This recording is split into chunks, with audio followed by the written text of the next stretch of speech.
Alors, tu te lèves chaque matin avec une seule envie, rester sous la couette. Au bureau, chaque minute semble durer 1 heure. Alors là, ne réfléchis plus, c'est le signal.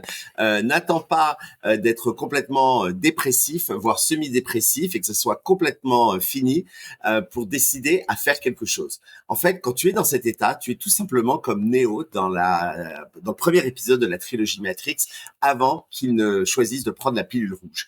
Tu sens que quelque chose cloche, mais tu n'oses pas sauter le pas.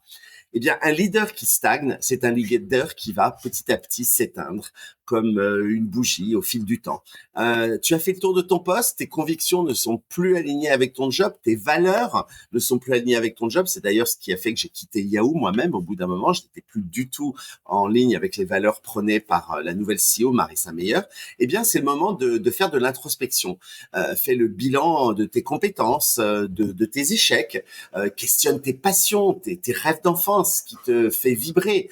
Moi, en l'occurrence, je rêvais de faire de l'executive mentoring et de devenir le leadership wizard que vous avez devant vous.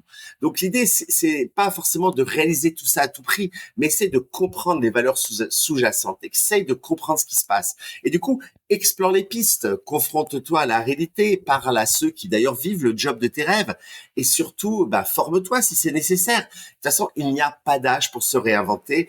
Le travail, le job, c'est la seule chose qu'on contrôle dans sa vie. Donc, pourquoi s'en priver? Et donc, le leadership, c'est aussi ça. C'est aussi savoir quand il est temps de changer de cap. N'aie pas peur de la seconde chance, du nouveau départ. Tu ne sais pas ce qui t'attend demain quand justement, tu prendras la pilule rouge.